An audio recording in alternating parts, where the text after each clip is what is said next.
Good morning, everybody, and thank you for joining us this morning as we begin our work to develop the next Surface Transportation Reauthorization Bill. This hearing is the first of a two-part series that we are having to help us guide our work, and I really want to thank Secretary Duffy for being here with us today. My vision for this legislation is simple but important. We want to improve the movement of people and goods. Our roads and bridges are what connect us to the people and places that matter most in our lives. They help American businesses, large and small, create jobs and economic opportunities and enable that competitiveness in the global marketplace. They connect everything around us from point A to point B. Every state has transportation needs and stands to benefit from the Surface Transportation Reauthorization Bill. My home state of West Virginia is pursuing important projects. Like the Coalfields Expressway, I'm specifically mentioning these in front of the Secretary because he will be hearing from me on this one. These two. Corridor H, also, to better link our communities to essential services and economic opportunity. This legislation provides the funding and establishes the policies and programs that enable the improvement of surface transportation network that we all so rely on. Since the enactment of the Bipartisan Infrastructure Investment and Jobs Act, the EPW Committee has reviewed and conducted oversight of the existing policies and programs. We've learned a lot about what is working and what isn't. That effort has provided me with three key principles for the next bill. By focusing on these principles, I'm confident that we can work towards bipartisan legislation, as we have in the past, that will deliver results for the American people. Principle 1. Improving the safety and reliability of America's surface transportation network with impactful investments. In recent years, we've seen an increase in the number and scope of federal transportation programs. These programs have often had duplicative purposes and project availability and eligibility. This leads to an expensive and time-intensive process to get funding out the door that disrupts the focus of federal funding and lessens the impact that the legislation can make. As we craft the next Surface Transportation Reauthorization Bill, we must make investments that instead optimize the impact of federal funding and give the state partners the confidence that they can invest over the longer period of time. We should focus on eliminating duplicative programs that invite regulatory overreach and increase funding for the highway formula programs that our states rely on and have a proven track record of success. Principle 2, reforming and modernizing federal programs and policies to increase efficiency. We all know that as currently structured, federal requirements can add red tape that increase costs and time and slow down the completion of projects. We all want to deliver transportation benefits faster and save money for American taxpayers. To achieve this goal, we need to take a serious look at the federal requirements to determine how to make meaningful improvements to our planning and procurement procedures, our environmental review processes for projects, and discretionary grants and loan requirements. By reforming and modernizing these requirements, we can create certainty for the partners who make these projects happen and ensure that the public receives benefits of these needed investments quickly. Principle 3, addressing the variety of surface transportation needs across all states. Obviously, different states have different needs. I wouldn't expect West Virginia, with our mountainous peaks and valleys, to prioritize the same transportation projects in other states and other parts of our country. By avoiding top-down mandates from Washington and giving states flexibility to address their individual improvements, I think that's what we need to be looking at. The bill can support our common goals while ensuring that federal regulations, programs, and policies recognize the different needs of our states. It will take collaboration from my Senate colleagues, our stakeholders, and the Trump administration in order to complete the bill before the IIJA expires in September of 2026. We must be pragmatic and work in a bipartisan way, as we have in the past, to develop a Senate bill that sets us up for a productive conversation on this reauthorization effort with our colleagues in the House. I'm grateful to Secretary Sean Duffy, who is here today to share the Trump administration's priorities for this legislation, and I look forward to learning more about those priorities. The Department of Transportation's technical assistance and support will be critical parts of this process. This is an excellent opportunity ahead of us to make a pivotal impact in our surface transportation network. Each of us knows how important that network is and the role that it plays in keeping our country's economy and people on the move. I'm excited to get to work and continue the EPW's bipartisan tradition of developing this legislation, and I want to thank our witness and the members for participating today in this hearing. I will now turn to my ranking member Whitehouse for his statement. Thank you, Madam Chair, and welcome, Secretary Duffy. It's good to have you here. A strong bipartisan commitment to infrastructure got us the historic Infrastructure Investment and Jobs Act. Last week, I attended the unveiling of the American Society of Civil Engineers 2025 Infrastructure Report Card. We are not A students yet, but the report card shows progress, thanks to both the bipartisan infrastructure law and the Inflation Reduction Act, which are delivering real results across the country. At the start of the Biden administration, our infrastructure was crumbling from decades of neglect. 46,000 bridges were in poor condition. More than 170,000 miles of major roads were in poor condition. We had unreliable and insufficient transit systems. The bipartisan infrastructure law began turning this around with long overdue investments in roads, bridges, transit, ports, drinking water, wastewater, and other systems that are the backbone of our nation's economy. We see this progress in Rhode Island's bridges. We've gone from 27% structurally deficient in 2016 to 12% in 2025. Like I said, not A students, but progress. And the bipartisan infrastructure law brought nearly 100 projects closer to completion in Rhode Island alone. As we think about the future of transportation and other infrastructure projects, it's incumbent on us to address a big obstacle: unreasonable delays.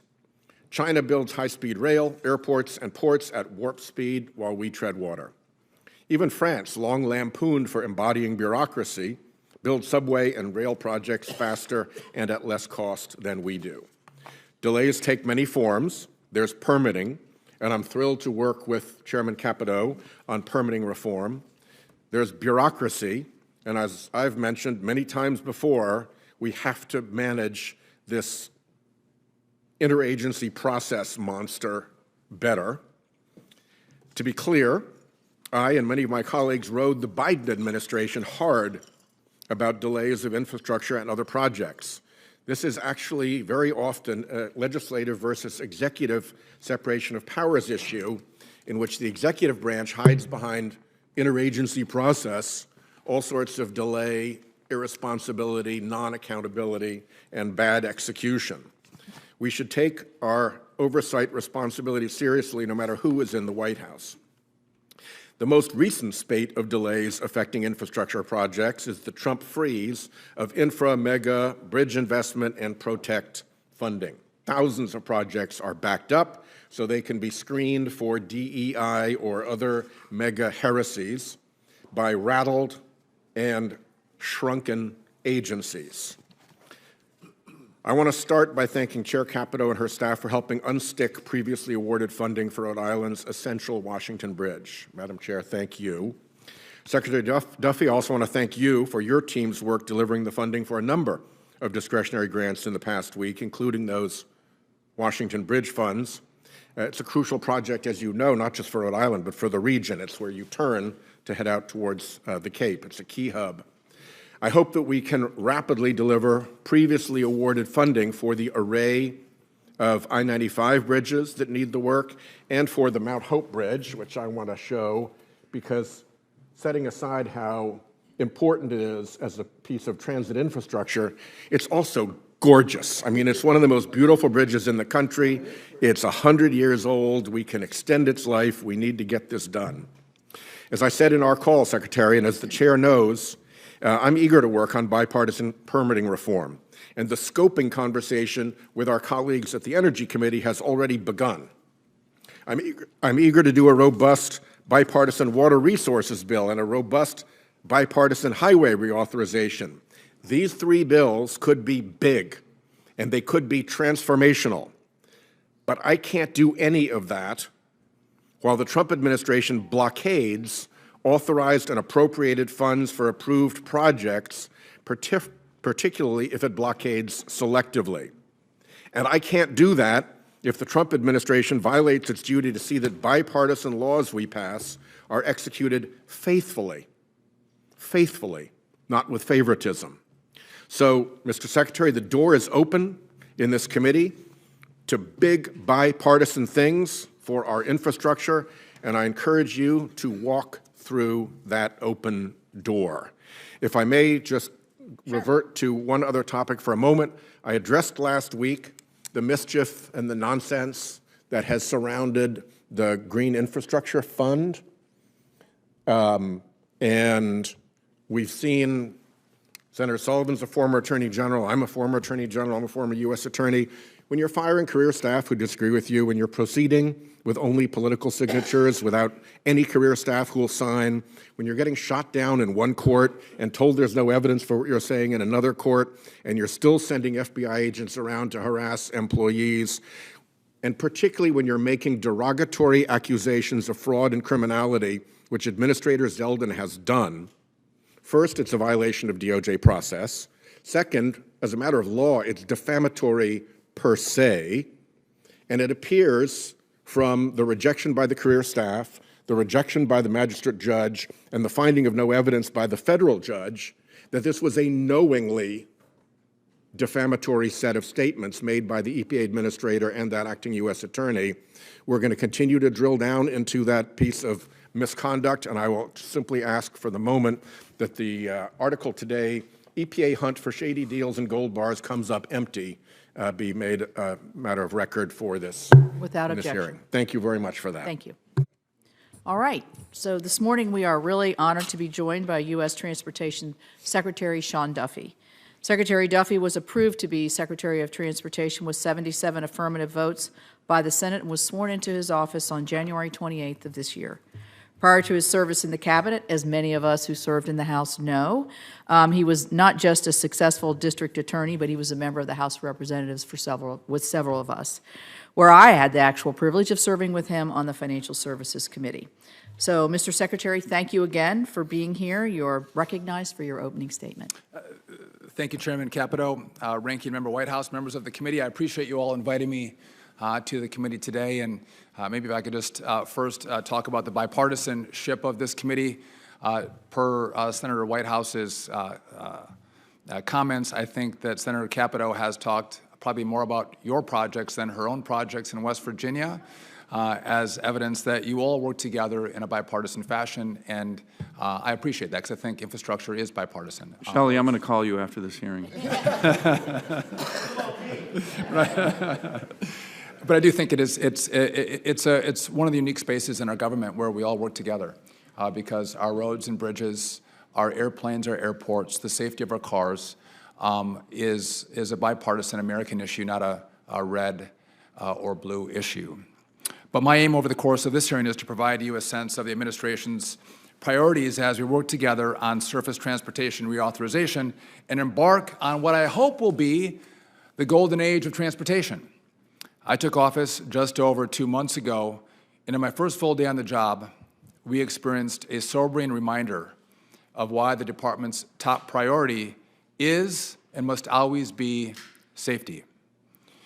While I know today's hearing is about surface transportation, I want to start by highlighting some of the steps we're taking in the immediate aftermath of the mid-air collision on the approach to DCA, because they underscore how we're going to approach our overall mission as we move forward. The Department of Transportation has been refocused on our mission of safety. Following the mid-air collision, we swiftly restricted helicopter traffic in the vicinity of DCA and initiated a review of our air traffic control workforce, our policies, and procedures. At the end of February, less than a month after the fatal accident, I announced my plan to streamline the hiring process for air traffic controllers and increasing pay for new students who attend the academy. In March, following the NTSB's recommendations, I announced that the FAA will permanently restrict non-essential helicopter operations around Ronald Reagan Airport and eliminate mixed helicopter and fixed-wing traffic. We will continue to push for a state-of-the-art air traffic control system.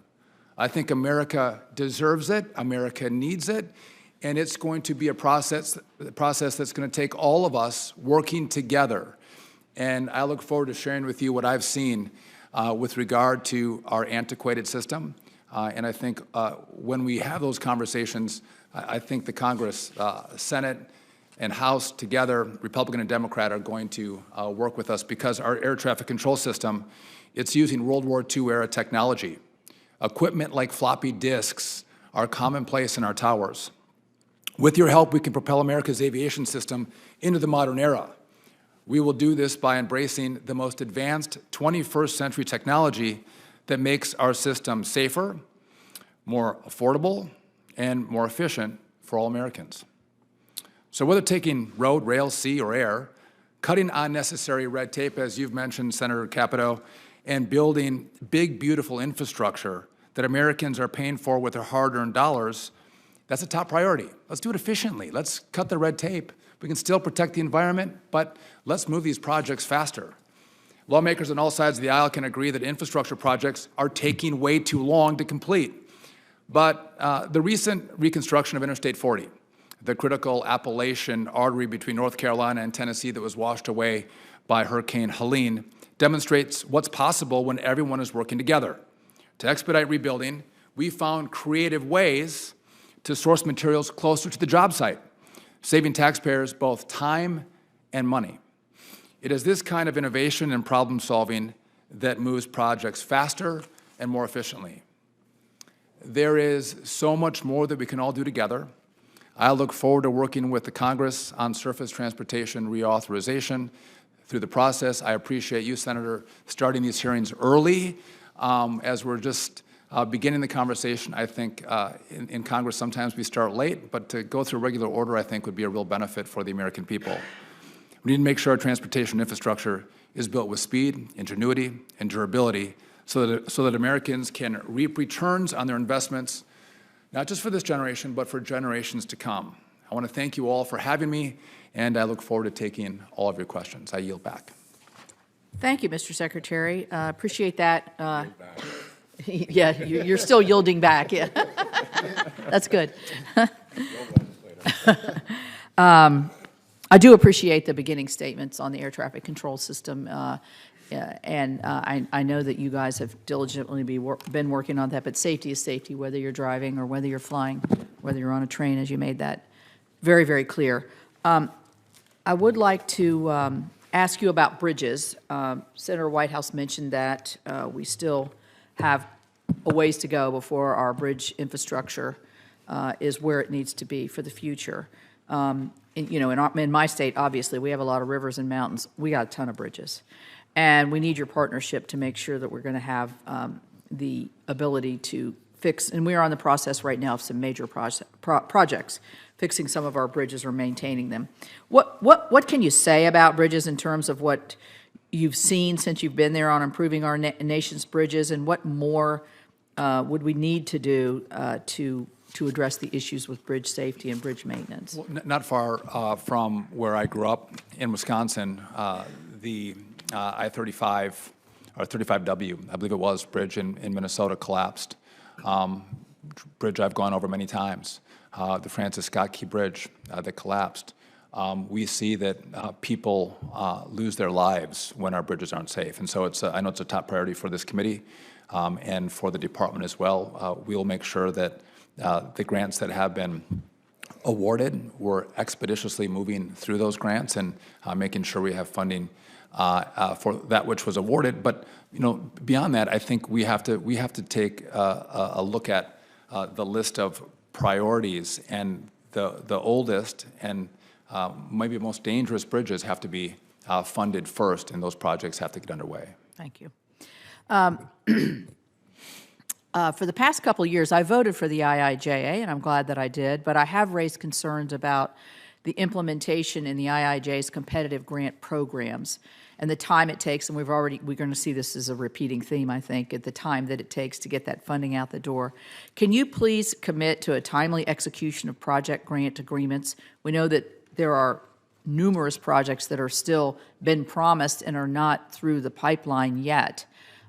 Promised by the previous administration, which is fine, but they still didn't move them through the pipeline. Can you talk about that and how you think that you can improve that process in your in your department? Thank you for the question, Senator.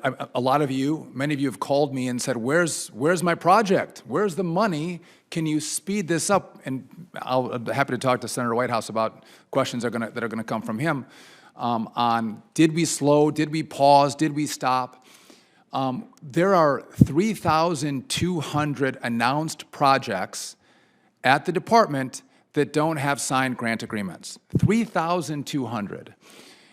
We are going to work through those projects. But if you say, where's my project? I'm not looking at 10 projects for grant agreements. 3,200, some of them date back to 2022. So there's a lot of workload to do to get these projects complete, to get the grant agreements completed and the money out the door to your states.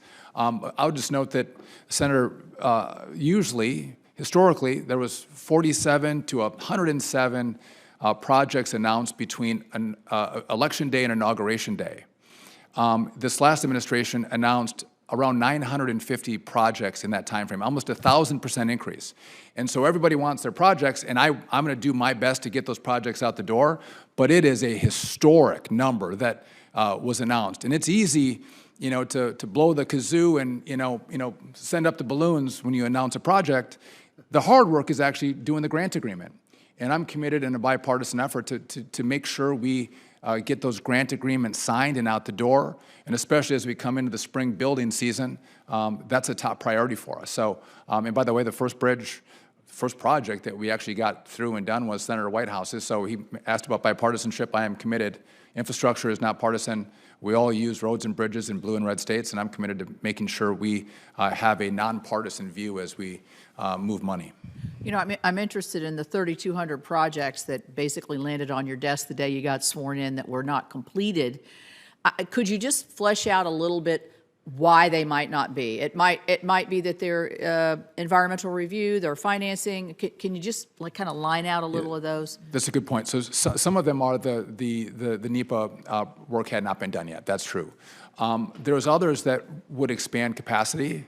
And so if you're going to expand capacity from 2 lanes to 4 lanes, it's my understanding there was a set of ideas that they didn't want to expand the capacity. They would redo current capacity, but if it was an expanded capacity, those projects actually sat for a longer period of time. So they sat at the back of the line. Yeah. And so, again, when the announcement goes, I'm going to work for all of you to get these projects out. But when I've got a lot of complaints, it is a lot of projects that we have to get done to make sure we can meet the commitments that were made in the last administration. And by the way, most of these projects are really good projects. I haven't found too many that I disagree with. It's good work for the most part. All right. Senator Whitehouse. Thanks. Again, thank you, Secretary, for being here, and thank you for your assistance with that bit of bridge construction support. I guess also thank you. There was a misbegotten effort at the Department of Transportation to require your office's approval every time any one of the 50 states wanted to change their state transportation plans. I think probably on a bipartisan basis, state transportation directors said, what? Why do you need to approve our state transportation plans? So you back that off, and thank you, because that would have been an unnecessary addition to the bureaucracy that bedevils infrastructure projects. But we still have the 3,200 projects, and my concern is that while some of them, a lot of what you describe as the problems on the way to final agreement would actually have been considered and resolved when the grant was awarded, right? You don't put a grant into a project where you don't know if it's 2 lanes or 4 lanes yet. You've got to figure that out first.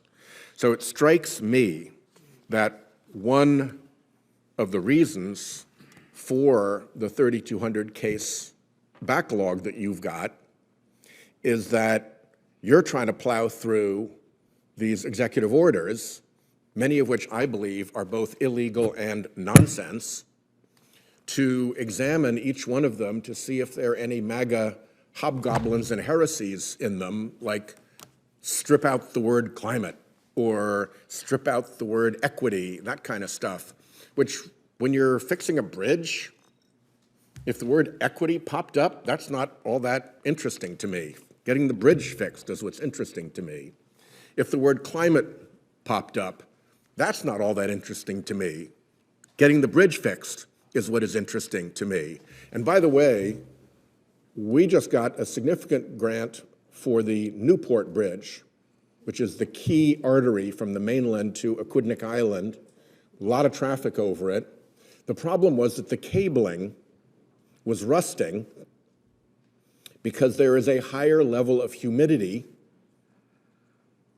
So we had to install dehumidification equipment in the cabling between the cladding of the cable and the cable itself inside the cladding to both solve the problem of rust and reduce the rate of rusting. So that grant application would have the word climate in it because the increase in humidity can be tracked to climate change.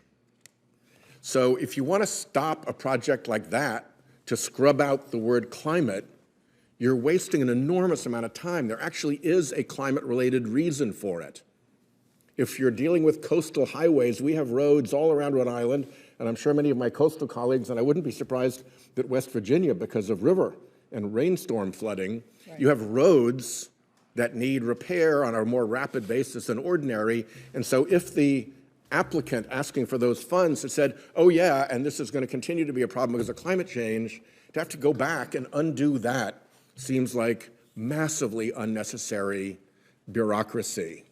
So could you give me your, I don't think you have a study on this, but could you give me your take from what you've seen so far as to how many of those 3,200 stuck projects are stuck because of the demand from the White House to have words they don't like equity and climate, scrubbed out to meet the, I guess, new anti-heretical requirements of these orders, and how much of it is actually like a substantive problem with the infrastructure itself?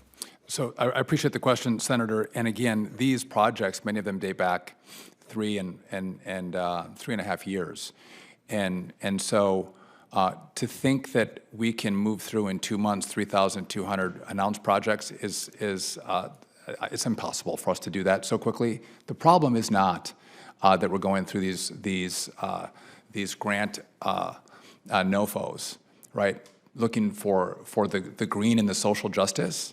But we are looking for it because it might not be interesting to you, I take your point, but if you're putting on additional requirements with regard to green or social justice, well, that drives up the cost of a project. That takes the project a longer time frame in which to complete. And I would just note that all of you on this committee and in this body, you considered, should we include green, should we include social justice requirements in the IIJA?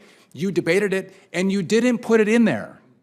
And this administration, the last administration, actually put the requirements that you considered but didn't include. They put it in the grant agreements. And so I'm actually complying with the will of the Congress by pulling it out. Well, because it's going to take longer, let me just cost ask more. you to consider whether the delay of going through that heresy hunt Not a heresy hunt. is worse than whatever the added cost is from having those words included in the grant application. I've been there for 2 months, and I don't believe following the will of the Congress is heresy.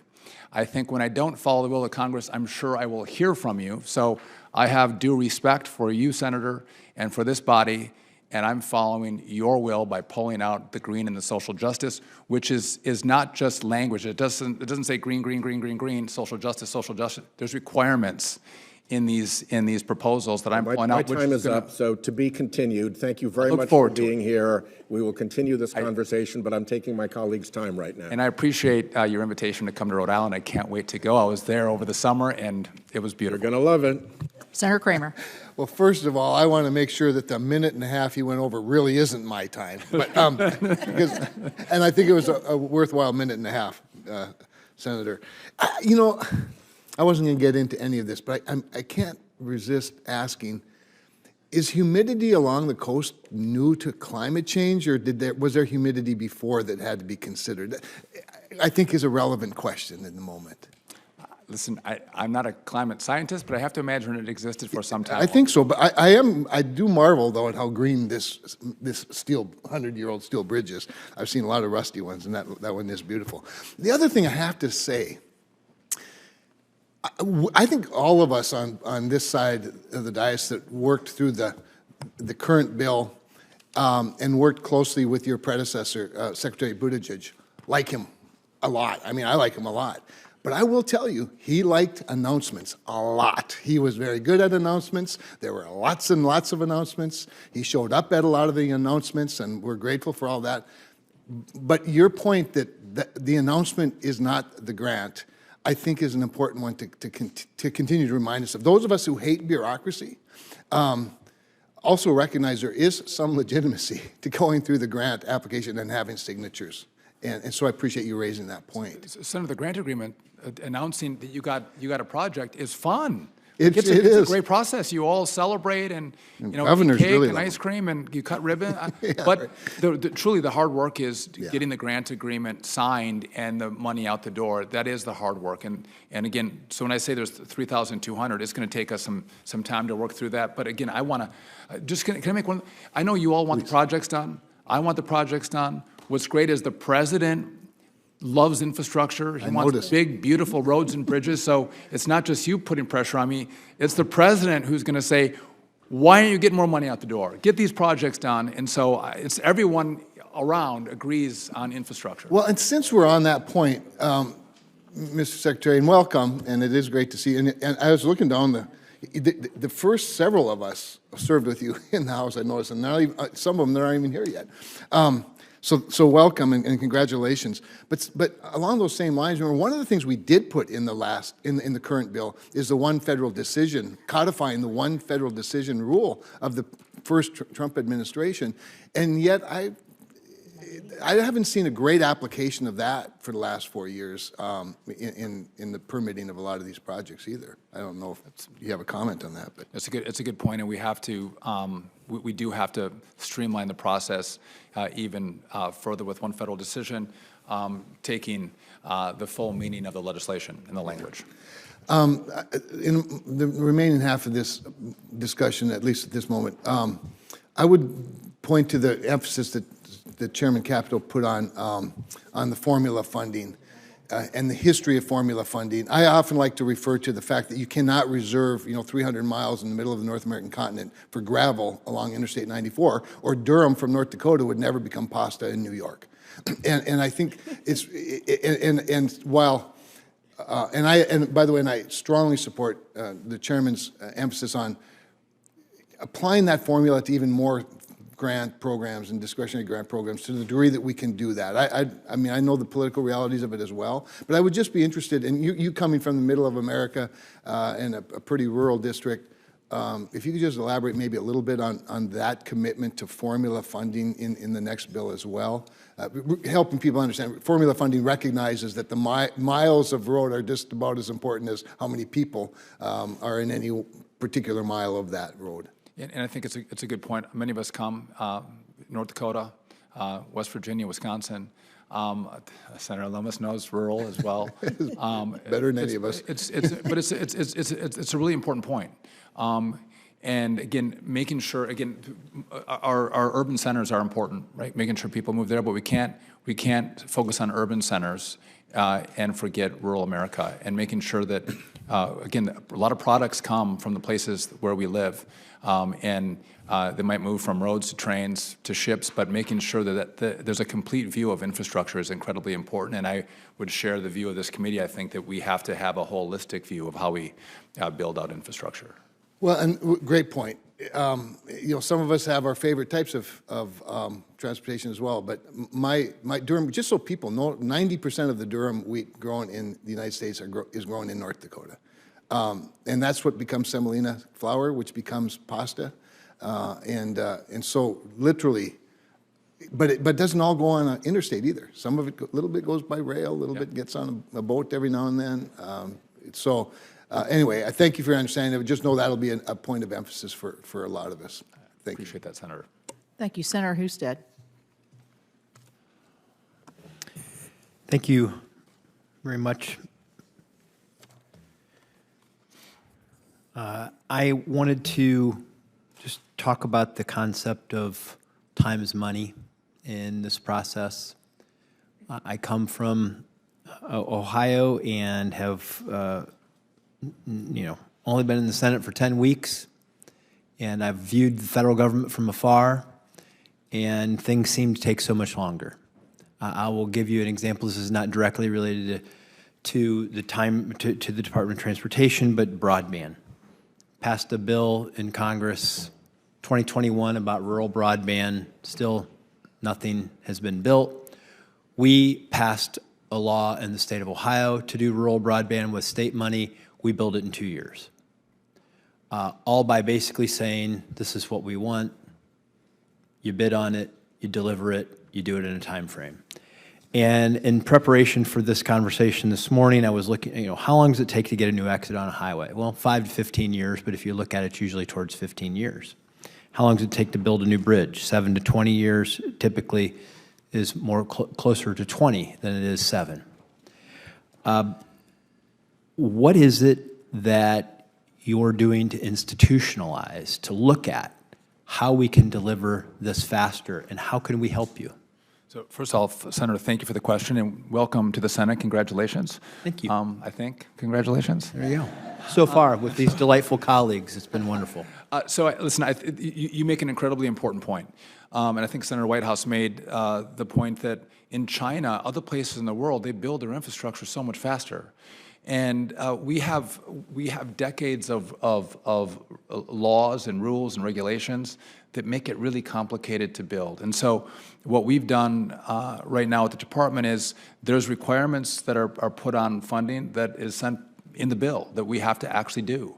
But I've asked, let's take out all the other requirements that we're putting on from the department so we can build projects faster. I think we are going to work on NEPA reform in this administration. I know that all of the body bipartisan wants to work on regulation reform as well. Again, we can protect the environment and move projects faster.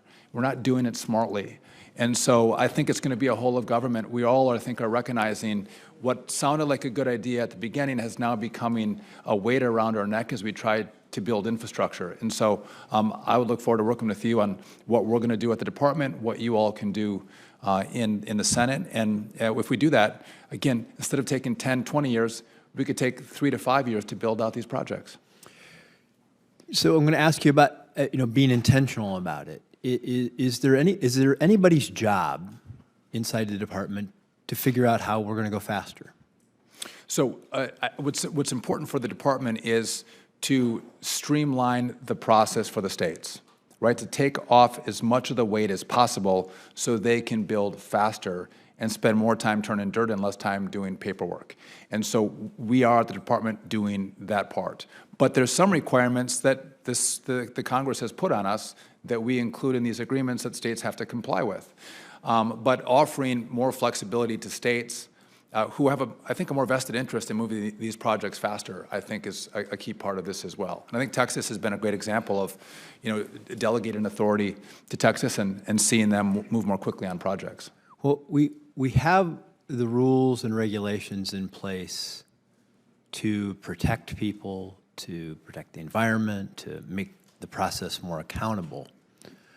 The delays end up costing the taxpayers more, not less, because of inflation and other consequences of the delays. But as a competitive item for this nation, I just take 3 things that happened in the last 4 years: rural broadband, charging stations, the CHIPS Act, how long it takes the money to get out the door for the construction to go, while China is innovating. Nuclear power plant. You go through the list of how long it is taking us as a nation to literally get government money out the door to build the things we say we need to compete and defend ourselves for our economic and national security takes longer and longer. And I would argue that these rules and regulations are at the expense of Americans, that their health, for example, if we know that there is a traffic issue that's a safety issue and we take years to get it accomplished, people are dying, people's lives. It's not good for the environment if you have to. All of these things add up. I just share that and urge you to help us. I look forward to working with you. Time is money. We saw with the inflation over the last 4 years that these projects have become so much more expensive because they didn't move more quickly. And I would just, if I could take one moment and just, Yes, go ahead. the cost of a whole project, upwards of 40% of the cost is complying with the rules and regulations. We're not turning dirt, we're not building bridges, we're actually giving this to consultants, money to consultants, as we try to go through the regulatory process. And I think if the American people knew that, they'd be outraged. They want their bridge. Put the money in. By the way, if we streamline that process, it's not 40%, it's maybe 15%. That means we build more bridges, we build more roads, you get more projects, and Americans are happier, which is what we want. Happy America. Yeah, Less regulation. Yeah. Every time you have a compliance officer or an attorney, that's one less construction worker or engineer you're employing. 100%. Thank you, Madam Chair. Okay, I'm turning slowly to Senator Merkley because Senator Whitehouse wanted to make a quick comment. I just wanted to jump in and remind you that my distaste for interagency process is something that can be remedied purely within the executive branch by adding transparency and accountability so that somebody's in charge when interagency process fails or derails or delays. So please keep considering that, and both the chairman and I are eager to give you a thumbs up and a blessing if you can clean up the swamp of interagency process. I will, and you said I might hide behind, I'm not going to hide behind that. I'll join you in that effort. Senator Merkley. Thank you very much, Madam Chairman. And I really appreciate the point you're making about time is money. And really the concerns that folks have back home in Oregon is that projects, instead of being expeditiously going forward, that they're being delayed. And so everything you're saying, as I walked in the hearing room, I'm like, yes, yes, yes. And I'm just basically asking, put that philosophy to work. Because I'll just take an example with one of the bridges over the Columbia River, the Hood River Bridge. It's absolutely sitting on the desk waiting for approval for the contract. Meanwhile, you've got the design team waiting, you've got trying to line up the construction side, trying to get it all lined up. You can't line those things up until the signature gets onto the page. And in this case, it's a signature on the infra grant. Can you take a look at that project and say, is there any reason to hold this up? I mean, everything you just expressed, that is exactly how people feel. Like this project will be so much more expensive month by month if it can't go expeditiously forward. Is this the one between Oregon and Washington? Well, it's one of two, I-5? actually. The Hood River is in the middle of the Columbia Gorge, so it's the smaller project. It has a $200 million infra. It is not the interstate crossing, which is another really important project. So I will take a look at the smaller project, and I would love to talk to you about the I-5. Because I think I saw the bridge needs to be redone.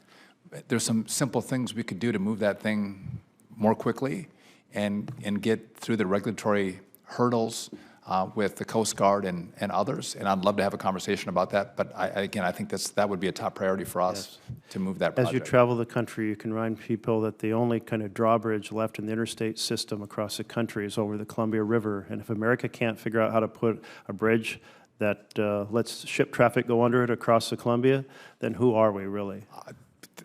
Music to my ears. Thank you. Well, so that Hood River project is one. A second project is the Pacific Coast Intermodal port project.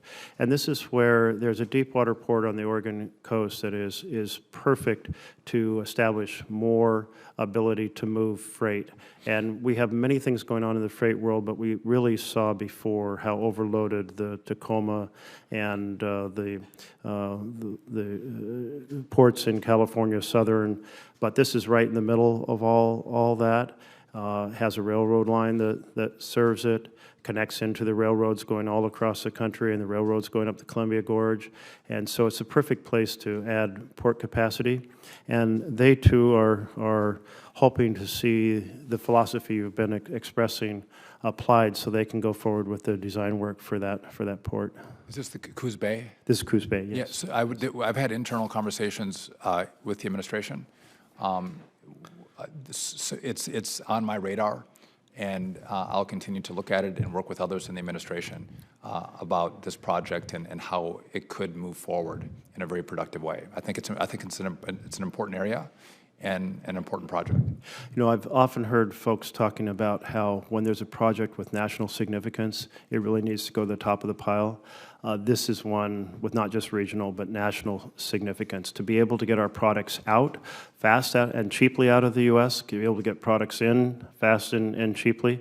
We don't want them going through Canada's adding port capacity. We want to have stuff imported to Canada and then ship it down into the United States. I mean, this is a huge opportunity for us to do something of national significance. I hear you, and I've heard others talk about this same topic, Senator, so I would be happy to partner on Thank this you. one as well. I really think through how it could look and how we could do it. And we have, since we have a lot of projects, obviously, lined up as every state does. Another one is the Safe Streets and Roads for All program. There's a whole series of grants.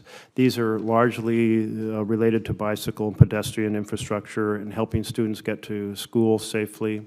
I did notice a whole bunch of orange shirts with the word bike on it. And the thing that we appreciate about expanding our bike capacity in Oregon is it reduces the congestion on our roads. So not only is it folks who are choosing a cheaper way to get and a healthier way to get to work, but it's a way for everyone else sitting in their car to get to work faster. So everyone appreciates it. And so I wanted to encourage that those set of Safe Streets and Roads grants, they're minor grants. They just need kind of your auto pen to go to work. Yeah. Again, the Congress was clear, and I'm going to abide by the will of the Congress. I'm not going to hold up any projects. And again, bikes are healthy. Bikes oftentimes, many places move people faster. You know, in the years I was working here in D.C. in the 80s, I biked everywhere. I always beat my friends in cars. By the time they could figure out a parking space, I'd already been on location 15 minutes. Anyway, thank you so much. And now people are riding scooters, so scooter or bike. It's a whole new story. Senator Lummis. Thanks, Madam Chairman, for beginning the dialogue between the Department of Transportation and this Committee on Surface Transportation now. We've got a lot of big challenges, and Mr. Secretary, honestly, I got to say, since hours after you were sworn in, you've been drinking out of a fire hose. You have had crisis after crisis, challenge after challenge, and you have handled it magnificently, and I want to thank you for the way that you're continuing to work through these projects while you continue to communicate with the American people.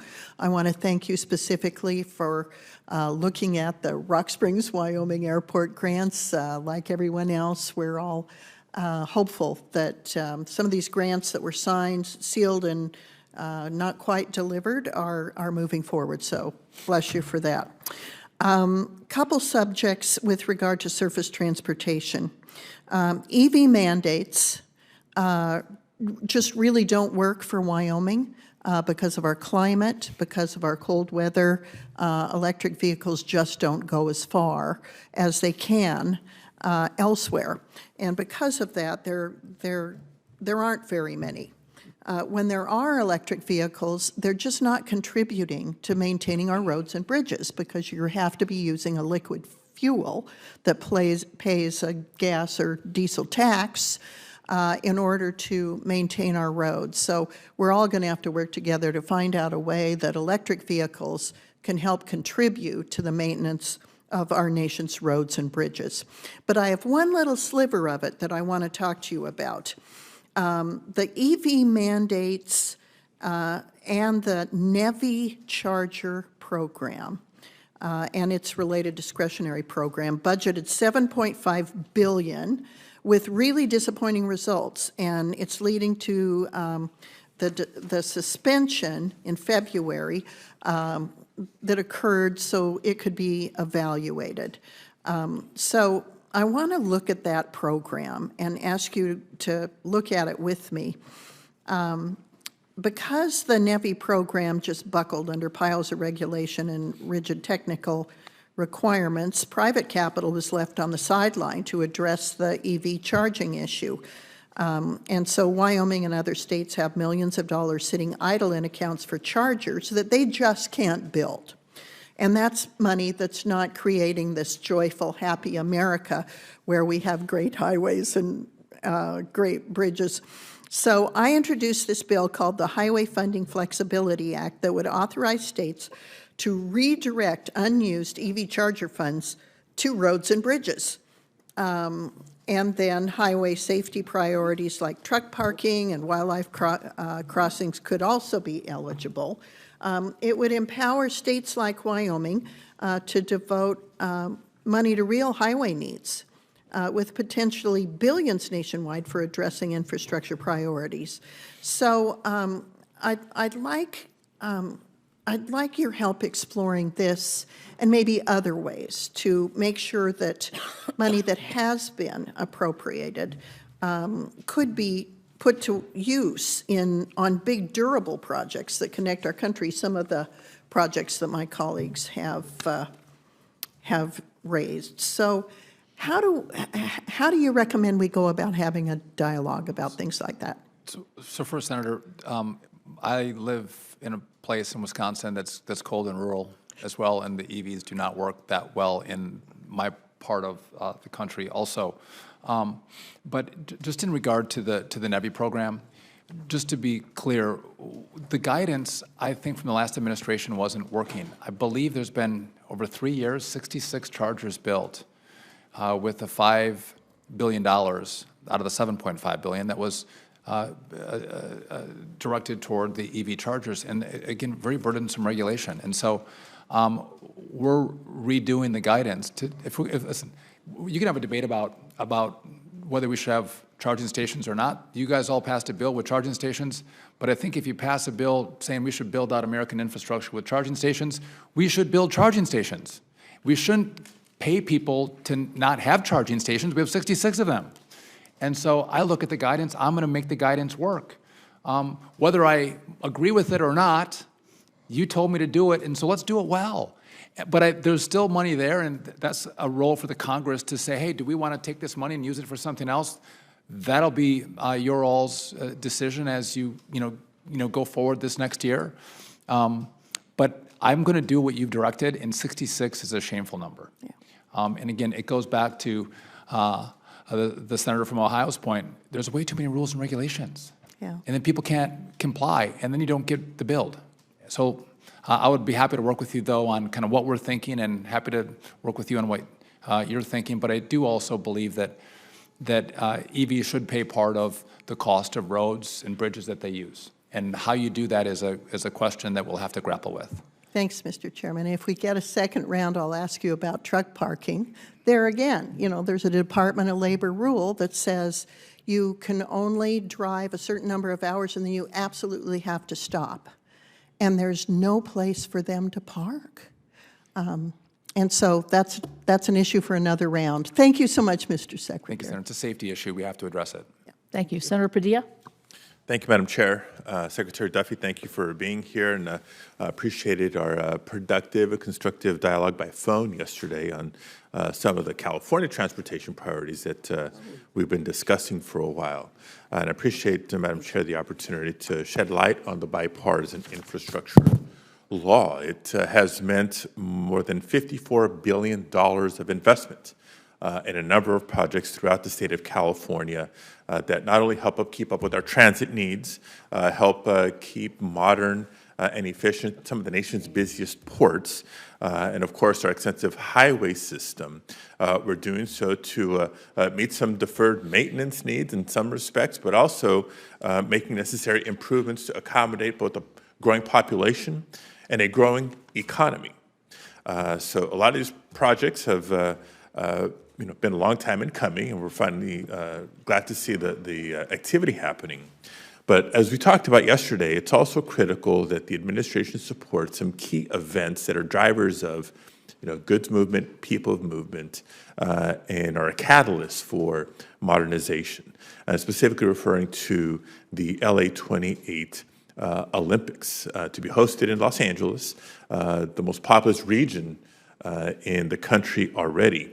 But add to that the anticipated 15 million ticket holders coming to events in 2028. So to make it successful and to lay the foundation for economic growth well beyond the Olympics, we're looking to partner with the Department of Transportation in a big, big way. 2028 seems like a long ways away, but it's actually just around the corner from a planning and preparation standpoint, and we need funding for those preparations now. And I think it'd be helpful to have a designated line item in the president's budget to help us prepare not only for LA 28, by the way, but also to lay the foundation for the 2034 Winter Olympics in Salt Lake City. So long an intro to ask you what you might be able to provide in terms of an update on your work to support the Olympics in 2028, including any work with the OMB to develop funding proposals for the Olympics. Yeah, I appreciate the question, Senator. And again, it is the Olympics that are going to be hosted in LA, but in America. And so there's a task force in this administration that we are part of, that I have designated someone to as we think through what should the administration be looking at, what are the needs of the greater LA area. As we, to your point, we're going to see a lot of people come into our country. We're going to move them, we have to house them. And again, that's a thoughtful process that we are engaging in right now. And I would agree with you, 3 years is right around the corner. It's not a lot of time. We have to move quickly.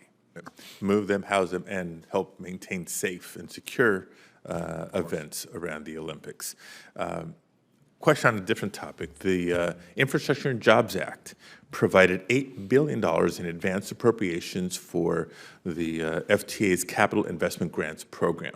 One of the items that we talked about yesterday, which helps fund large transit capital projects. Projects make their way through the pipeline after already rigorous review on their merit and their feasibility.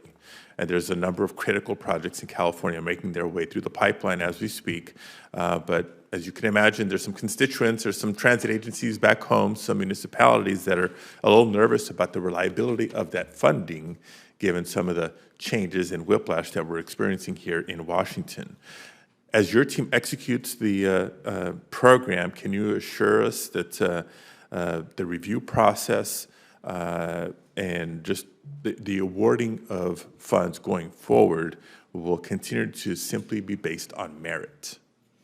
Yes, Senator. And I think you might be also referring to the California high-speed rail project, which we are going to. One of a number, yes. And per our conversation yesterday, our people have been in touch with the California Rail Authority, I believe is who that is. And but I do believe, as a philosophy, if we commit to rail, if we commit to infrastructure, we should actually build the infrastructure we commit to. And I know that this project you've laid out, there's distinct differences for the LA to San Francisco portion of this high-speed rail. But when we give timelines and projections of cost that we can't meet, and it's $33 billion now, it's going to be like $133 billion. There was time frames that were set by, it should be done by 2020. Now there's no time frame in which it's going to be completed. That's not your fault, Senator, but we have to actually deliver on projects for the people. And we don't have high-speed rail in America. If we want to have high-speed rail and you want to dedicate money to it, let's actually show America what high-speed rail looks like,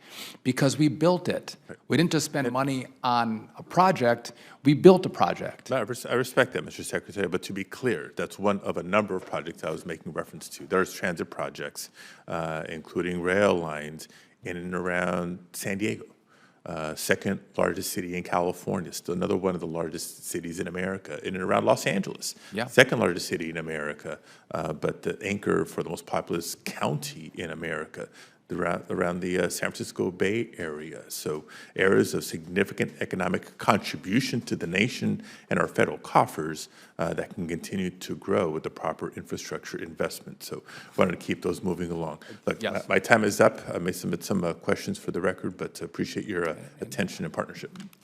Senator Merritt, Sullivan. I want to keep them safe too, Senator. I want when people ride the rail, I want them to be safe when they move. Absolutely. Thank you, Madam Chair. Mr. Secretary, great to see you. I just want to really thank you. I think you're doing a great job. You've been very responsive. That press conference we had with our congressional delegation over at the Department of Transportation after the plane crash in Alaska was really meaningful to my constituents. So thank you. Keep up the fantastic work. I want to build on what we call the FASI initiative, the Federal Aviation Safety Initiative in Alaska, where I know you're committed to that. I gave our big shout out to you in my annual speech to our Alaska legislature last week. One thing to follow up on when you're talking about ATC, the Anchorage Center for the FAA on the air traffic controllers, these men and women do a great job. I'd love for you when you come to Alaska to see them, but I agree, it's like Post-it notes, floppy disks. I mean, it is so antiquated, and they just don't do aviation control for Alaska. Anyone who's flying from the lower 48 to Asia, Japan, Korea, they fly over Alaska. The ATC in Alaska essentially takes them, controls them, hands them off all the way in Tokyo. So they're protecting the whole country. So can you commit to me to help with technical upgrades? I just met with a bunch of our ATC leadership, and boy, oh boy, they're great, but they really, they're World War II era technology. So I would look forward to. I worked out what will be a proposal for the Senate and the House. I've shared it with the president. We're trying to just pressure test the cost on this before I send it to all of you. But we need to. This is an American effort. Yeah. And time has killed. You guys have spent a lot of money on trying to upgrade air traffic control, and there's a lot of highfalutin ideas out there. We're at the basics. Yeah. Let's build the basics of this system that gets rid of World War II and brings us into the 21st century, and Alaska is a key part of it. And we talked about hotspots around the country. You mentioned the Anchorage. Yep. That's been a focus of the FAA, and using AI technology to see if we're missing something that's not visible to the human eye with regard to issues in your airspace. So right. And thank you. And then but again, when you're looking at ATC tech software upgrade, boy oh boy, Anchorage Center needs it, and it's not just for Anchorage. Like I said, they take care of everybody flying to Asia. I want to do the whole country. Everybody needs it. So we a whole American build-out. American jobs, tens of thousands of jobs. It'll be great. Couldn't agree more. Bridges, I'm so glad to see the chairman and my good friend, the ranking member, talking about big, beautiful bridges. I just, that is a beautiful bridge, Senator Whitehouse. By the way, the one thing, though, that my good friend from Rhode Island didn't mention on permitting delays, he mentioned reforms, bureaucracy, the freezes, far left, radical, environmental, frivolous lawsuits. My state lives with that. That's what we deal with every darn day. And if there isn't litigation reform, these groups who want to kill roads, bridges, ports in Alaska, they get a free hand. These groups are allowed to sue like 6, 7 years after records of decision. It's ridiculous. So we need permitting reform that limits the radical far-left environmental groups from crushing every project, particularly in my state. I can't wait to work with Senator Whitehouse on those ideas, too. Representing the radical far left. Well, you kind of do, but we're still good friends. Anyways, I did have an amendment a couple years ago that I'd love for you to take a look at on bridges that said if it's an existing bridge and you're going to rebuild it in the same space or do maintenance on it, why in the heck do you need to do a NEPA? So my bill, which every Republican supported, I can't remember her name, California senator. She went on the floor screaming, the Sullivan Amendment will kill children. I'm like, what? I mean, so we want an exclusion from NEPA if all you're doing is building in the same footprint for a bridge. It's common sense. And would you agree with something like that, Mr. Secretary? 100%. Okay, I'm going to re-attack that, and Sheldon Whitehouse is going to be my co-sponsor. I do like working with Senator Sullivan. Okay, that's what I mean. Mr. Secretary, I have a list of frozen build grants that I'm going to just have you for the record. Not many. You guys have done a good one. You just unfroze the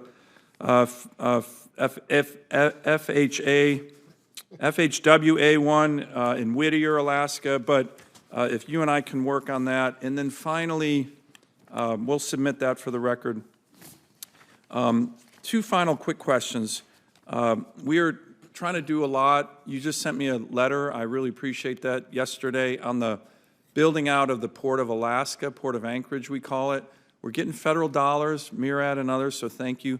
But once again, the permitting is, you know, I wrote you about NEPA, but there's a NOAA, you know, beluga whale thing. I mean, we need to get everybody together on the permitting side for the Port of Anchorage and follow through on the President's Day 1 executive order on unleashing Alaska's economy and resources, which we are very happy President Trump did that. Can I get your commitment to work with us on that kind of, because it's not just you guys, and your letter was much appreciated, but it's other agencies, and I think we just all need to get together and say, hey, this is a really needed port. We're finally getting federal dollars to it, but we got to get the permitting right. If it's 6-7 years on permits, that's just wasted money, wasted time. I would welcome the opportunity to work with you, Senator, and I look forward to seeing you in August. Great. And then finally, I'll submit it for the record. We have an idea on the tribal transportation program that can help our tribes get more infrastructure dollars. As you know, a lot of our tribes, not just in Alaska, but in the lower 48, they really suffer from lack of infrastructure. And there's some ideas to help that program be more efficient, get some more funding to our tribes throughout America, and would welcome to work with you on that. Yes, Senator. Thank you, Ms. Secretary. You're doing a great job. Take us to Senator Schiff. Thank you, Mr. Secretary. Thank you for being here. I want to raise concern about a number of projects in California that are still waiting for an answer. In the mega program, $283 million for the Port of Long Beach rail construction project, $166 million for Contra Costa's Innovate 680 program, $53 million for a multimode facility in Madera. In the infra bill, $105 million for Redwood City, SR 84 and US 101, $98 million for Caltrans, SR 99, Tulare improvements. In the rural surface transportation program, $41 million for the city of Tracy, Corral Hollow Road project, $35 million for Yuba County, Plumas Lake Boulevard. In FHWA, $102 million for Caltrans I-5, $56 million for SJV Air Pollution Control District, $55 million for California Energy Commission. In reconnecting communities, $26 million for the Housing Authority in LA, $11 million for the City of Goleta Multipurpose Path. In the RAISE program, $25 million for BART, $23 million for the Palmdale Grade Separation Project. This is a partial list, and these projects really haven't received word, so they're unclear of the status of the projects. And the delays might end up killing the projects. The delays will certainly end up costing more to do these projects as material costs go up and other costs increase.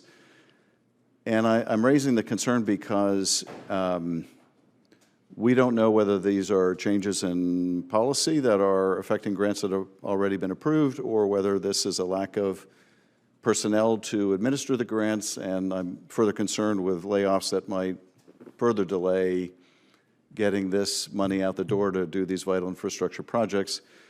So would ask for your comments generally on when you think these cities and counties will hear from you and your department, but also whether you're mindful of the fact that delay has a cost, real dollars and cents cost? I appreciate the question, Senator. I would, maybe to give the whole number, there's been 200 awards announced for California to the tune of $1.74 billion. There's a lot of money that announcements have been made over the course of the last 3 years where you don't have grant agreements on those announcements. I don't know that you were here for this, but there's 3,200 announcements that were made by the last administration where there's no grant agreements. That's unheard of. So I'm going to work through those announcements and get grant agreements so we can build those projects that you're talking about. And just if I can quickly, I don't want the Republicans to get annoyed at me, but Senator Whitehouse got a bridge, and in California we're going to announce is it Madera 14 Expressway? That one has been completed. We're almost ready to sign that, as well as the Otay Mesa, $150 million. That's at the border crossing. I believe that one's ready to go as well. So I've got 3 Republican or Democrat announcements. I don't have anything for you Republicans yet, but we're just going through the projects. Well, we're a very bipartisan committee. You are. And I know I speak for my Republican colleagues when I say they're delighted with money coming to my state. We'll see how that goes after the Not quite hearing. as delighted as if it was going to their state, but, well, Mr. Secretary, I appreciate it. Anything you can do to accelerate the approval process, and can you speak to how the cuts in personnel may be impacting the timeliness of approvals in this area? Yeah, I appreciate the question. So that hasn't impacted how we're able to move through the grant agreement process. We still have more employees in the department than we did when Joe Biden took office, but it's the sheer volume that I was left with. And just to maybe remake this point, in between Obama and Donald Trump, there was 47 projects announced between Election Day and inauguration. Between Trump and Biden, there was 107 projects announced between Election Day and Inauguration Day. And in this last term, there was about 950 projects announced. So there's been a massive number of announcements, historic. But then that means our department has to do the work of, truly the work is doing the grant agreements. The announcements are fun, but grant agreements are the work, and I'm going to get through that, but it's going to take me some time, and I'd ask for some patience from the committee just because the workload is so significant. Well, and Mr. Secretary, if there's any further information you need and you're having any delay on our end, please have your staff reach out to mine, and we want to make sure that we get you all the information necessary to move these projects forward. I appreciate that, Senator. Thank you. Yield back. Particularly if the delay is substantively based and not a heresy hunt. Senator Curtis. Thank you. As we were talking about bridges, I saw one big, beautiful bridge from the senator from California's state over to my state, skipping the state in between. Quite a bridge. Secretary Duffy, so delighted to have you here in this capacity. I associate myself with my colleagues who have complimented your fast and early start. Thank you for jumping right in and the work you do. And I'll be careful because I don't know your travel schedule, but hypothetically, if you found yourself in Utah in the next short time, we would be very excited. And we have a project we would love to show you, our front runner. I think you're familiar with that. We've got the Olympics coming also in Utah a few years later than California. 80% of our population is serviced by this one rail because of the geography of our state. And that 80% is expected to double in those short times. So we'd love to have your support on that project and love to personally show you that as well, given the opportunity. Yeah, Senator, I'd love to work with you. And if I could just take a moment, I want to extend my condolences to the state of Utah. You lost a lioness of a legislator and a friend of mine, and I know a friend to the great state of Utah, Mia Love, who served in our body in the House. She lost her battle with cancer. She has a wonderful family, and I know she loved Utah, and she served your state well. And our hearts are broken that we lost her. And on behalf of the state, thank you for your friendship with her, too. I know she thought very highly of you. Also want to bring up, Utah is unique in the sense of our regional planning MPOs. They actually like each other and get along. At the time I was serving as mayor, I was told we had the only statewide MPO project in the country where all the MPOs agreed across the entire state. And that synergy is just really important. So I just wanted to get your thoughts on MPOs, particularly in the reauthorization bill, how you see the role of MPOs. Listen, if it's working well in Utah, and as we go through the reauthorization, I'm sure you'll be a champion, and I'll take your lead. And what do we learn from the successes, and how do we improve on the successes in this new bill? Excellent, good. We've had a lot of conversation today about bureaucracy and regulations. And going back to my mayor days, whenever we built a project, we knew the rule of thumb was if we took $1 of federal money, it increased the cost of our project by 30%. And keeping the same standards, right, all the same NEPA requirements, and yet it was led by the state and not the federal government. So one of my questions for you is, what role can we transition traditionally done by the federal government to the states? Utah loves to be the lead on these projects, and would love to get your thoughts on that and how we can deal with that. I think it's a great point. We have been trying to designate more authority to states because they move projects faster than have happened when going through the federal government. But to the larger point, I think there is a philosophy about what we have to do with the permits and the environmental reviews. And I do believe there's an understanding in Democrat and Republican that what's been created today is not what was anticipated when bills were passed. And that's why I think there's bipartisan support to do reform in this space so we can move projects faster and more cheaply. And again, we don't have to sacrifice an environmental review, but I think it was Senator Sullivan who mentioned the litigation and the complication and the cost is real.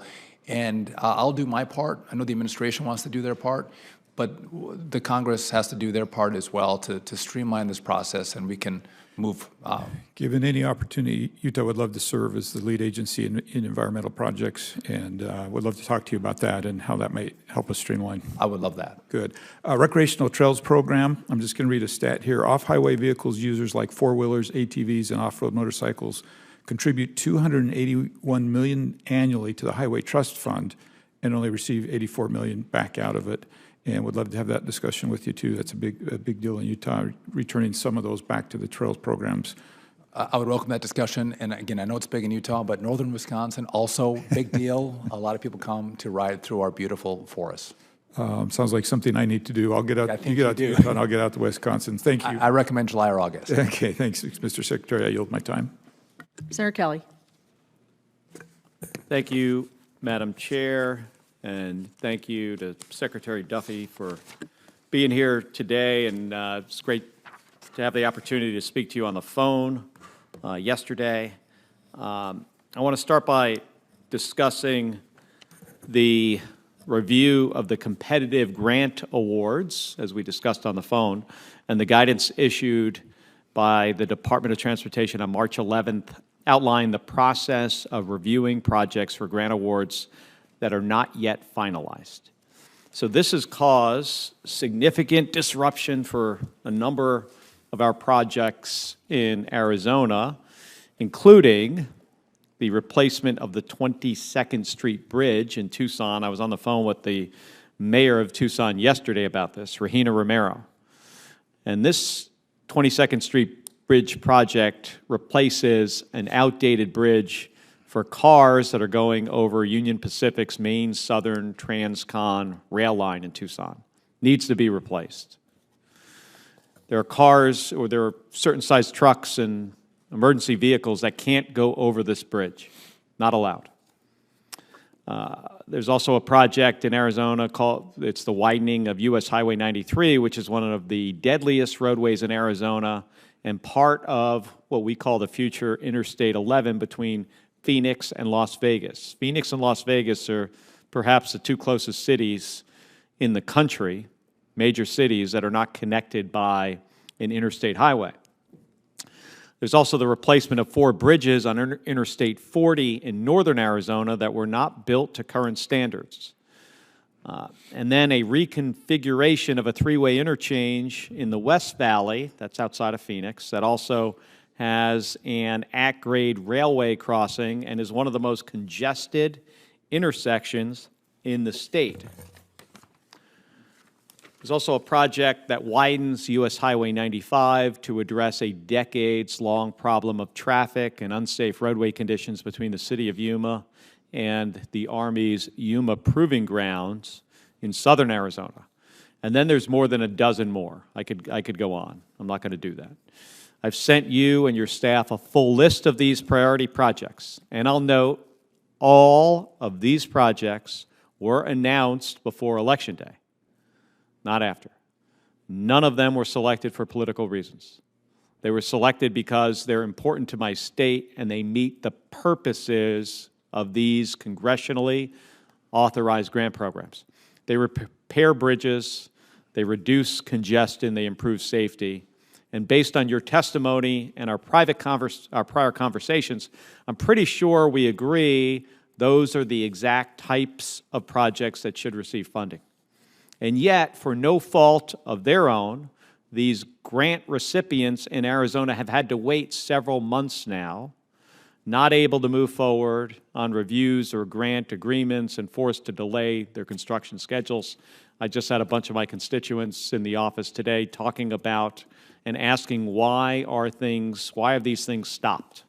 So Secretary Duffy, what updates can you give about when the internal review of grants that was laid out on March 11th will be completed? So, Senator, again, I agree many of the projects, good projects. I think in total there's 44 awards that you received for $561 million in the state of Arizona. And they were awarded before Election Day. I would note many of these go back 2 and 3 years, yes, these projects. And so I love that you're saying that I can clean up 2 or 3 years of announcements in 2 months.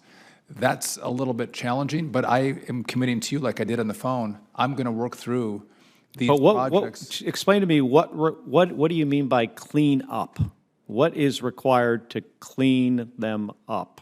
This was money appropriated by Congress, by Democrats and Republicans, grants that were awarded, and now things seem to have come to a halt on many of these projects. So for obligated money, when there's an obligation, a grant agreement is signed or there was an earmark from Congress, all that money is still going out. There's been no pause, there's been no hold, there's been none, money's going per the law on those grant agreements.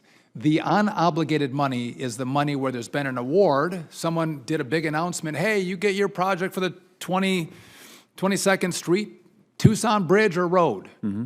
And then it takes time to do the grant agreement. That's the actual work part of the process. So the announcement is easy, the grant agreement is the work. There's 3,200 of those projects that we have sitting at the department where the fun part was done with the announcement.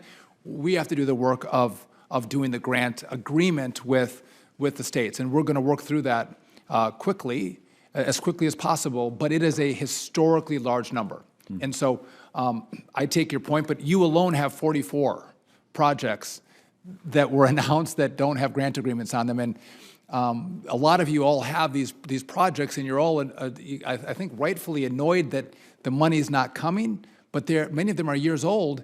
And again, if you're annoyed or concerned, I think the focus shouldn't be on me, it should be elsewhere, because we've been there 2 months, someone else was there for 4 years. And I'll work on those with you. All right, thank you, appreciate it. Senator Also Brooks. Thank you so much, Madam Chair. Secretary Duffy, good to see you again. You as well, Senator. And enjoyed the conversation yesterday. During our discussion, we talked about our time as county executives, and so you know that federal transportation programs really are so integral to the success of our states. Projects like road maintenance, bridge repairs, safety projects, and so I am looking forward to working with you and working with this committee to craft bipartisan surface transportation reauthorization bill. But I'm also wanting to ask you just about 3 questions. One is regarding construction costs for infrastructure. that we know, particularly highway construction, have increased significantly. And the Federal Highway Administration's National Highway Construction Cost Index, which measures the rate of inflation in labor and material costs, increased, we know, 59% since 2021, 36% between 22 and in the first half of 23. And these costs continue to rise. And so we know that that this will impact how much infrastructure we can build with allocated funds. So the question is, how will the administration plan to ensure that transportation funding keeps pace with inflation so that projects in states like Maryland aren't delayed and are not downsized? Yeah, Senator, I think that's a great question, and I appreciated our conversation yesterday, two former prosecutors, and I appreciate the good work you've done in all the roles you've had in your public service. But you're right, we have to do our work in the department to get these projects out the door, get grant agreements signed, and get new notice of funding opportunities done as well. So again, we can have a massive infrastructure build in this country. And the sooner we do it, I think, to your point, the more cost effective it'll be, because we get we get today's costs when we do projects, not tomorrow's costs if they're delayed. I think also an important part of it is not just the work that we have to do. I do believe that the Congress has to do its work on permitting reform, because that is taking a very long time and it's not the work that you've done or the department's done. It's that the process to go through to begin these projects takes so long, and if they're delayed 5, 6, 10 years, the cost of completion is significant. And also part of that, we can reduce the cost of the consultants and the permitting, which means more money will be there for the road or the bridge or whatever, the rail that we're working on. Okay, and also just, I know there's been a lot of conversation today about bridges. Maryland happens to also be very concerned about a bridge, in particular the Francis Scott Key Bridge that collapsed after being hit by a vessel in 2024. And the collapse highlighted some vulnerabilities that we have in our nation's bridge infrastructure, and particularly around bridges that were not designed to withstand these modern vessel strikes. And so in response to the tragedy in Maryland, the National Transportation Safety Board conducted an investigation and issued a preliminary report, which highlighted other high-risk bridges that are across the country. So the question is whether you will commit to expeditiously adopting the recommendations that the NTSB outlined in that preliminary report. So I would note I've worked very closely with the NTSB, and their chair, Jennifer Hamady, has done an excellent job and has partnered with us very well. I want to take a look at the recommendations, and again, to implement recommendations on the number of bridges that she highlighted would indicate a significant amount of money that comes in this upcoming bill. Again, the resources have to be provided, and you all have to have the discussion if that's a priority for the Congress. But I'm happy to engage, and we should have a broader conversation together about what that priority list looks like. So again, the Francis Scott Key Bridge and the lives that were lost there, tragic, and we want to make sure that doesn't happen again. Okay, and just the final question. I know we talked also about transit, and on average, the Washington Metropolitan Area Transit Authority, WMATA, carries over 800,000 passengers daily across rail and bus systems, very important to the D.C. area and metropolitan area, including Maryland. And so I want to ask you whether you will, the funding stream has been so important to us, and I know that the lack of predictable funding really does harm the safety of passengers. I know we talked a lot about safety on those transits. So as Secretary, will you work with Congress in supporting long-term predictable funding streams for transit systems like WMATA and MTA? Yeah, I'm happy to have that conversation. I do think that, again, everyone driving in a car may be challenging if you're coming into into Washington, D.C. or to New York City. And so transit's an important part of it. But we should expect that if we want people to ride our trains should be safe. They should not be subject to violence on our subways or our trains, and I think that's local communities, and I think the mayor has been making good efforts in D.C. here, but we have to take steps to make sure people are safe. And also, I think we have to look at the cost. In New York, I believe it's the next most expensive place to build subways is London, and New York is 5 times more expensive than London. So we got to get our costs under control as well, because we don't have a unlimited amount of money. We don't have a money printing machine, though some people might think that the Congress is a money printing machine. It's not. And so let's use the money well and make investments that go further for the taxpayer and the American people, and make sure that they're safe. And I would work with you on that and figure out how we make those goals a reality. Right. Thank you. Thank you. Thank you. Senator Blunt, Rochester. Thank you, Chairwoman Capito and Ranking Member Whitehouse. It's good to see you, Secretary Duffy. I want to, first of all, thank you for your responsiveness. When I've called or text, you've been very responsive, and I appreciated our conversation as well in preparation for today's hearing. I'm running back and forth between 2 committees, so I apologize, but the other committee was also focused on safety. Commerce Committee, we were talking about aviation safety. And so today, we all know how important safety is. And again, just want to thank you for taking the time. I want to focus for me on a couple of projects. You've probably heard a theme here from many of us that are important to Delaware. And I know when we talked, one of our conversations a few months ago was about the announcement of funding freezes, and you were very responsive at the time. And I shared with you recently that in Delaware, we have the Cape May Lewis Ferry system, which received a $20 million grant to replace an aging vessel with a hybrid ferry that is now on hold. This new hybrid ferry's engine would reduce fuel consumption by 35%. That's transformational. Over the past 60 years, the Cape May Lewis Ferry has been a stable provider for travel and tourism. The service transports approximately 775,000 passengers and 275,000 vehicles a year. Without modernizing without this funding for the modernization, this vessel, we would just be at risk. And so, Secretary Duffy, I wanted to talk to you about the certainty of these funds. Can I tell my constituents that this funding for the project is still confirmed? Yes. So Senator, just yes.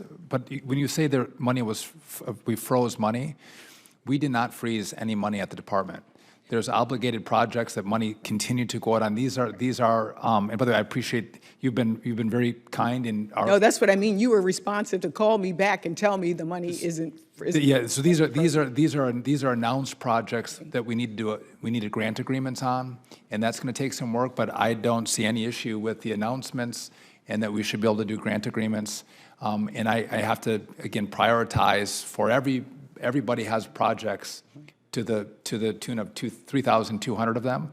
But I'm trying to get through them as quickly as possible. But you can tell your constituents, the Secretary doesn't see any issue with these grant agreements that were announced, and he's going to try to work through them as quickly as possible. Thank you. Thank you. And I just request that our team continue to follow up with each other after the hearing. Absolutely. I'd like to bring another project to your attention, and that is the City of Wilmington was awarded a $17 million RAISE grant to build the appropriate infrastructure for vehicles, pedestrians, and bicycles along the riverfront in support of a larger riverfront development project. While monthly land use discussions have continued with the Federal Highway Administration, the grant agreement discussions have not yet resumed. So Secretary Duffy, if you can clarify, you said this isn't on hold, but is one of the challenges because it's multimodal transportation? No, I appreciate the question, Senator. And this is one of the issues that this project is for the Wilmington RAISE grant. It was announced in 2021, but this is an old one. Right. And I've been there for 2 months, so I will commit to working with you and your team and our team to make sure we get the grant agreement written and get the project going.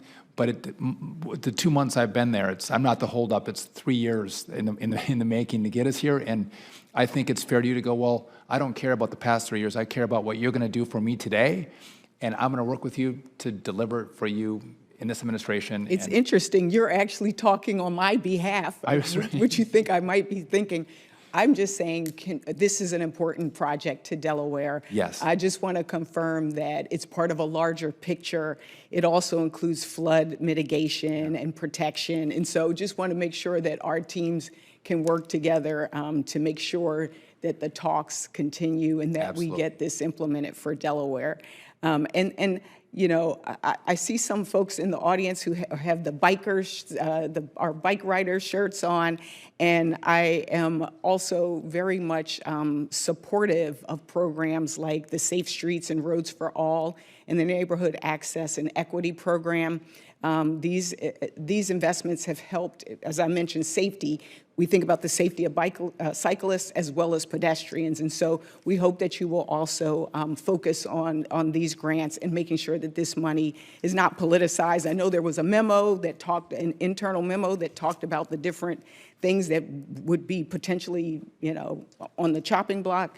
We hope that our cyclists, our pedestrians, as well as our those who are traveling are safe. Thank you, and I yield back. Thank you, Senator. Thank you. I want to thank you. And Secretary Duffy, I want to thank you. We don't have any further questions, so I would really thank you. And your whole testimony was really, I think, goes back to your House roots, realizing that all politics is local for all of us. Yes. You did your homework before you came on all of our various projects, so we really appreciate that. And from what I've heard everywhere, the responsiveness has been amazing. So senators who wish to submit questions for the record have until 5 p.m. on Wednesday, April 16th, to do so. The senators' responses to those questions are due back to the committee no later than close of business on Wednesday, April 30, and will be submitted for the record. Let me just thank you, Chairman, for what I consider to be a refreshing outbreak of normal today. And thank you, Secretary. Thank you. Thank you, all. Mr. Secretary. Very grateful. This meeting's adjourned.